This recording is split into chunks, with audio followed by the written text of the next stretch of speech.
Pastor Fernando, não é? Quero agradecer a Deus pela tua vida.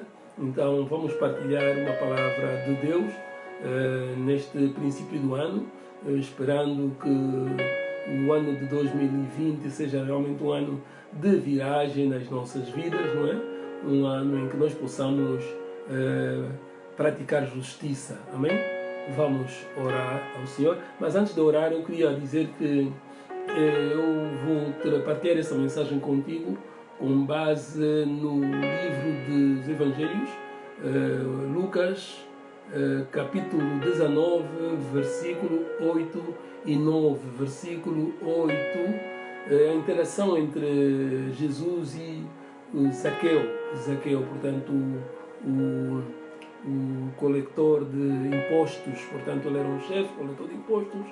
E espero que tu tenhas a tua Bíblia diante de ti, como eu tenho a minha em frente de mim, e possamos então ler Lucas 19, 8 e 9. Portanto, o versículo 8 diz Zaqueu diante de Jesus Cristo que parte da minha riqueza eu a darei aos pobres. Parte B, ele diz que, e se alguém se sente defraudado, eu devolverei na totalidade, pagarei na totalidade a dívida, repagarei a dívida de quem se sente defraudado. Amém? Oremos ao Senhor. Senhor, eu te adoro na beleza da tua santidade, te agradeço pela oportunidade. Eu sei que em nós existem limitações humanas, mas em ti não há limitações, porque tu és onipotente, onipresente, tu és omnisciente, o mesmo ontem, hoje, eternamente. E como não há limitações em ti, Senhor, nós vamos instar a tua palavra no tempo e fora do tempo. Continua nos capacitando, Senhor, para cumprirmos o teu mandar, segundo o qual Isaías 52:7, temos sido chamados para proclamar as boas novas, para anunciar a paz, para anunciar a salvação. Assim seja, Senhor. Usa-nos como templo de Deus, onde o Espírito Santo habita. Aleluia.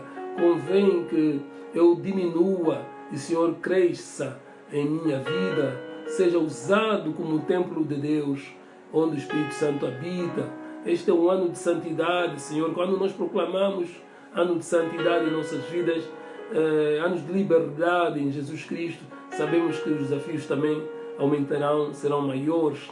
Teu nome seja honrado e glorificado, para que possamos ser santos, Senhor, como Tu és santo, para que possamos nos aproximar da tua presença e envolvermos-nos nos Teus negócios, porque a palavra de Deus é um elemento que participa do reino de Deus, não é do reino humano. Nós não temos nada a ver com este negócio do reino de Deus, mas é teu este reino. Por isso, Senhor, usa-nos, Papai, como um instrumento em tuas mãos. É o que pedimos e agradecemos em nome de Jesus. Glória a Deus. E então íamos dizendo, caro ouvinte, muito obrigado a todos os nossos que nos acompanham, que nos seguem. Na verdade, eu quero agradecer muito. Já saudações especiais aí ao Aragão, essa juventude quase que nem vou repetir os nomes, não é? São muitos amigos, é um prazer para mim, uma satisfação. Alguns já têm reconciliado com Deus, não é? Recebemos saudações também de muitos amigos, também do Albino Savingem, também do Manuel Campos, e muitos outros. Muito obrigado a todos. E continuamos dando coragem, queremos realmente ver o vosso feedback para poderem corrigir então e fazer alguma coisa que vos possa também agradar em termos de formato desta nossa apresentação. E temos estado a ler então nesta passagem do Evangelho de Lucas, segundo Lucas 19, 8 e 9. Eu quero me reter por enquanto nesta parte B do versículo 8, e eu devolverei a quem reivindica, a quem reclama que eu tenho defraudado. Portanto, esta parte, em meu entender, em minha interpretação, revela um aspecto de legalidade. Portanto, para mim é muito importante este aspecto de legalidade, deste conceito de legalidade.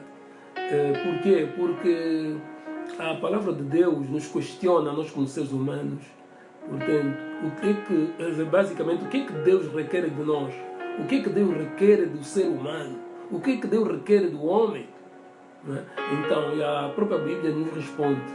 Na verdade, tem a resposta para essa questão no livro de Miqueias, capítulo 6, versículo 8. Portanto, Deus diz que Ele requer do homem apenas uma coisa. E eu tenho estado a questionar, na verdade, questiono a mim próprio também. Será que é difícil satisfazer a Deus por apenas um pedido? Uma coisa só que Deus quer de nós. Apenas uma coisa. Não são duas, não são três, não são quatro. Apenas uma coisa. Ele quer que façamos o bem. Amém? Portanto, esta é a mensagem que nós queremos partilhar com o nosso estimado ouvinte. Logo no início deste ano 2020, possamos fazer o bem. Agora, ali Deus explica o que significa fazer o bem. Miqueias 6, 8. Para Deus, fazer o bem significa praticar a justiça, número 1. Número 2, amar a generosidade. Número 3, andar humildemente com o teu Deus. Portanto, são os elementos que constituem o bem-fazer aos olhos de Deus. Portanto, fazermos o bem significa esses três elementos. Não é uma explicação, no fundo é uma explicação, significa fazer bem. Mas o requisito principal é fazermos bem. E tudo isso tem a ver com este conceito, ou com aquilo que eu considero, digamos, o tópico para a nossa conversa, para a partilha da mensagem neste ano de 2020. Tem a ver com o requisito para sermos considerados filho de Abraão, filha de Abraão. Portanto, o que significa ser filho de Abraão? O que significa ser filha de Abraão? Então, já para adiantar, Abraão é a figura que representa a Deus em determinadas passagens da Bíblia. Portanto, ele faz o papel de Deus, portanto, em analogia. E para as três religiões monoteístas, não é? No caso do judaísmo, islamismo e o cristianismo, eles consideram Abraão como o pai da fé. E a Bíblia diz que Abraão foi aprovado pela sua fé, não é verdade? Então, aí nós como cristãos consideramos Abraão como o pai da fé. E nós vamos ver noutras subdivisões desta mensagem de hoje qual é o papel de Abraão no fim das contas, não é verdade? Nesta analogia com a divindade. Por isso, quando o livro de Miqueias exorta que nós temos apenas um requisito principal para agradar a Deus, que é fazer o bem, então ela aí destaca os três elementos principais do significado de fazer o bem: praticar a justiça, amar a generosidade e andarmos humildemente com o nosso Deus. Mas hoje vou me limitar na parte A desse tópico, portanto, praticar a justiça. E poderemos falar então em próximas ocasiões sobre a parte B, que é amar a generosidade, o que isso significa, e depois também, por fim, então vamos falar sobre o que significa andar humildemente com o nosso Deus. Mas hoje vamos falar sobre a prática da justiça. Portanto, normalmente a justiça é considerada como uma série de princípios, não é verdade? Regras que determinam a conduta do ser humano, da família, da comunidade e da nação. Portanto, significa o uso da nossa razão, embora que, no caso, envolve o uso das obrigações, não apenas legais, mas também das obrigações morais, não é verdade? Portanto, você não consegue praticar justiça apenas pela razão, sem o uso do teu coração. Portanto, é importante também fazermos o coração simultaneamente. Portanto, e neste caso, falando de uso da razão e do coração, nós reconhecemos que a justiça deve começar a ser praticada em casa, na família, não é verdade? Portanto, existe um conjunto, estamos falando de uma família saudável, família funcional, não é verdade? Então, nós temos os princípios, aquilo que eu considero os princípios fundamentais da família funcional. Portanto, em que consistem os princípios fundamentais da família funcional, não é? A Bíblia dá-nos o respaldo. Quando olhamos para a carta de Paulo, capítulo Efésios, a carta de Paulo aos Efésios, capítulo 5, a partir do versículo 21, portanto, ele fala da interação que deve haver na família. O casal, o marido devem ser submissos um ao outro, tanto marido como mulher, devem ser submissos um ao outro, não apenas a mulher para com o marido. Este conceito, infelizmente, errado que nesta sociedade patriarcal tem sido, digamos, proliferada e gerada, não é, imposta como regra dos ditames da sociedade patriarcal. Não, ambos, quer o marido, quer a mulher, devem ser submissos um do outro. Amém? E o 22 já vai um pouco mais ao detalhe, em que a mulher deve respeitar o marido. E 23, o marido deve amar a sua esposa. Então, estas tarefas, estas funções, digamos assim, são um pouco desdobradas, não é verdade? Em que o papel da mulher é respeitar, há quem vá de forma muito rigorosa respeitar, quer dizer que a mulher não tem nada que amar, mas esse papel de amar compete apenas ao marido. Mas isso tem a ver com uma analogia, não é verdade, entre Jesus Cristo, que nos representa o varão, portanto, o noivo. Então, o marido representa o esposo, não é? O noivo. Portanto, assim como Jesus Cristo deu a sua vida pela noiva, pela sua igreja, não é? Por amor à sua igreja, não é assim? Não é por respeito, é por amor à sua igreja. Então, assim, seja o homem, sejamos nós também como homens, darmos a cabeça pela nossa família, não é verdade? Então, o homem ama, por isso que ele diz que o homem ama, e a mulher compete respeitar o marido. Portanto, há sempre um equilíbrio, mas não pode haver inversão de valores, não pode haver inversão de posições, porque quando acontece a inversão de posições, então pronto, ali o caldo entornou, não é assim? Quando a mulher ama o marido e o marido respeita a mulher, aí há o entornar do caldo. Por isso é que parecem coisas muito, assim, muito insignificantes, mas é significativo. Não é por acaso que Deus determina esses aspectos em detalhes.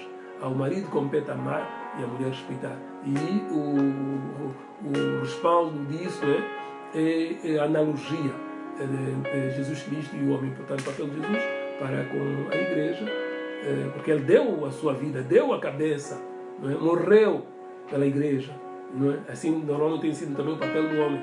Se vem alguém bater a minha porta, eu sou o primeiro a ir lá enfrentar o incircunciso, não é verdade? É assim que naturalmente acontece na vida em família. E também os filhos devem honrar o pai e a mãe, não é? É um mandamento com promessa. Em Êxodo 20:12 é muito claro: honra o teu pai e a tua mãe, para que se prolonguem os teus dias na terra. O que significa dizer que quando os filhos honram os pais, não são os pais que têm benefício, não são os pais que têm que pedir favor aos filhos. Honre, obedeça. Não, compete aos filhos honrar o pai e a mãe, porque quem vai desfrutar do benefício são os filhos, é você mesmo. Se você é um jovem que me está a ouvir, adolescente, presta atenção a esse aspecto, para que se prolonguem os teus dias na terra. Não são os dias dos teus pais, nem dos teus avós, né? Nós estamos falando aqui da família nuclear, porque também essas leis, princípios, estendem-se, claro, a família imediata e a família extensiva. Porque o que acontece nos nossos dias é muito comum ver os filhos a colocarem os pais nos lares de terceira idade, e não é? Às vezes não há condições em entrar nos lares de terceira idade. Não é? Então, mas na hora da herança, os filhos querem reclamar que eles são herdeiros dos pais e dos avós. Então você está a pôr os pais lá no lar de terceira idade, agora na hora da verdade já... na hora da verdade você não quer saber dos pais ou dos avós. Agora, quando é para desfrutar daquilo que são suas propriedades, você quer aparecer como herdeiro, não é justo. Portanto, estamos a falar que a justiça começa na família. Tanto família nuclear, família começa também avança para a comunidade, né? A relação entre os membros da comunidade. Ali nós depois vamos falar do conceito do bom samaritano, porque quando fala-se em justiça, fala-se das leis do bom samaritano, fala-se das leis douradas, não é verdade? Então, tanto uma como a outra tem a ver com a justiça, a prática da justiça. E também a nível da nação, portanto, justiça aplicada na nação. Eu gosto muito daquele testemunho, do exemplo que está descrito no Gênesis 20:11, praticamente de capítulo 20, Gênesis, versículo 1 a 18, não é verdade? Em que naquela nação de Gerar, aquele incircunciso, o rei Abimeleque, não é verdade? Ele se apodera da esposa de Abraão. Portanto, Abraão só tinha uma mulher, que era Sara. Abimeleque tinha uma série de mulheres e concubinas, mas como se isso não bastasse, ainda se apodera da mulher do outro, não é verdade? Sinceramente, quer dizer, isso é justo? Você já tem tantas mulheres, por que você quer se apoderar da mulher do outro? Portanto, isso é um bocado da postura de líderes, não é verdade? De pais da nação, da nação, então vão ostentando padrões comportamentais inadequados, imorais. Por isso é que eu digo, quando se pratica a justiça, tem que haver uma relação entre as obrigações legais e obrigações morais. Portanto, você não vai se apoderar da mulher do teu parceiro enquanto você já tem várias mulheres. Portanto, isso foi a infelicidade do rei David também, não é verdade? Então é preciso ter-se um pouco cuidado com este aspecto. E só graças a Deus é que o Abimeleque teve que devolver a Sara a Abraão, senão Abraão ficaria sem a sua Sara, a sua Sarita, que não era justo, não é? E essa justiça é muito cometida no mundo, na história da humanidade. E esta é a mensagem que nós temos para esse ano 2020. Você que é líder, procura praticar a justiça, procura ser justo, não é? Contigo mesmo. Já tens a tua esposa, deixa a mulher do outro, não é? Larga o osso que não é teu, como se diz na gíria. Deixa-me apenas também lembrar mais um detalhe importante quando se fala de justiça na família. O 1 de Timóteo 5:8 também é uma recomendação que Deus nos dá para praticarmos justiça, é cuidarmos dos nossos, né, dos próximos. E eu até quero felicitar aquelas pessoas que têm cuidado dos seus, não é assim? O marido da mulher, a mulher do marido, dos filhos, dos pais dos filhos, em condições difíceis, não é? Que Deus abençoe vocês, parabéns. E deixa-me, antes de terminar, então, lembrar dois aspectos importantes. O primeiro é que a justiça envolve compaixão. Portanto, nós, quando estamos a praticar a justiça, também temos que ter um pouco de calma, flexibilizar. Ou seja, a justiça envolve bom senso também. E então, Jesus nos apresenta aqui uma parábola no livro de Mateus 18, de 21 a 35, versículo 21 a 35, em que fala da relação, da interação de um senhor com os seus serventes, em que ele tem emprestado dinheiro aos seus serventes e chega um dia em que ele começa a pedir contas aos seus serventes para que ele pudesse então fazer o pagamento das suas dívidas. E a um dos serventes que ele devia, digamos, 10.000 denários, nos dias de hoje podemos dizer $10.000. Agora, este servente não foi capaz de pagar, né? Pediu ao patrão, né? Senhor, paciência, tenha paciência comigo, né? Dobrou o joelho diante do do seu patrão, tenha paciência comigo que eu lhe pagarei essa dívida, tenha paciência comigo. Portanto, o patrão teria que prendê-lo para que ele pudesse devolver o valor que ele devia, né? Os $10.000, digamos assim, ou vender a esposa, os filhos, e todas as posses que aquele servente tinha para minimizar então a dívida. Mas lá ele rogou, mendigou e o patrão perdoou-lhe. Mas o que acontece? Este mesmo servo perdoado, mas que a Bíblia diz que é o servo que que não merece perdão, que não merece misericórdia. Assim que foi à rua, não é? Saiu do tribunal, assim foi ao encontro do seu colega de trabalho, que também lhe devia 100 denários, como se fosse 100 dólares nos dias de hoje. E o que aconteceu? Agarrou-lhe ao pescoço, não é? Forçou-lhe que ele tinha que devolver os 100 denários. O homem, o seu colega disse: tenha perdão, tenha paciência comigo, não é? Que eu lhe vou pagar essa dívida, tenha paciência comigo. O homem não quis, não é? Enviou o seu colega para a prisão. Então, quando os colegas apercebendo-se desta situação, claro, foram ter com o patrão e informaram o sucedido. E o patrão, o que aconteceu? Usou a lei do precedente, aquilo que eu chamo a lei do precedente. Você que é amigo você que é juiz ou advogado, portanto, tem que ter em conta, tem que ter um bocado de cuidado quando eu falo da lei do precedente, não confundir com a lei comum, não é, da Inglaterra. Portanto, eles agem muito à base dos precedentes. Não tem nada a ver com isso. Estamos a falar daquilo que é precedente da lei. Normalmente, vocês que são da lei dizem que não há precedente na lei. Mas aqui, neste caso, o homem teve que agir da lei do precedente. Portanto, o patrão teve que agir, teve que abrir precedente da lei. E chamou o tal servo, não é? Teve um comportamento antissocial, o tal delinquente, e chamou-lhe, maltratou, não é? Então, como é você? Que tipo de servo és tu, malvado? Então, eu perdoei essa dívida toda e você não foi capaz de perdoar o teu colega. Portanto, ele foi colocado na prisão até que teve que pagar toda a dívida, todo o montante.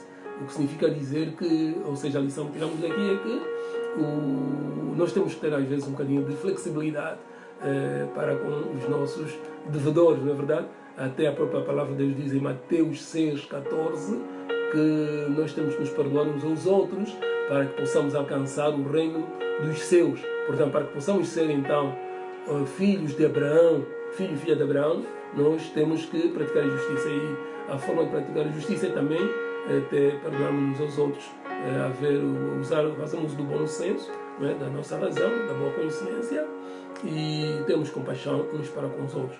Assim seremos então considerados filho e filha de Abraão. E Jesus nos mostra então a figura de Zaqueu, em português Zaqueu, como sendo uma representação de um homem de bom senso. Portanto, ele pagou a sua dívida. Portanto, a parte A desta declaração de Zaqueu, portanto, do versículo 8, nós vamos falar na próxima ocasião, mas no momento terminamos aqui apenas para lembrar o tal parte B do versículo 8, em que Zaqueu decidiu devolver as dívidas, pagar as dívidas que ele tinha para com os indivíduos a que ele havia cobrado taxas e impostos de forma muito rigorosa. Portanto, isso é uma mensagem também para os governos das nações, não serem muito rigorosos no pagamento, na cobrança de impostos, porque isso leva à sofridão do povo. Portanto, haja um bocadinho de flexibilidade na cobrança de impostos.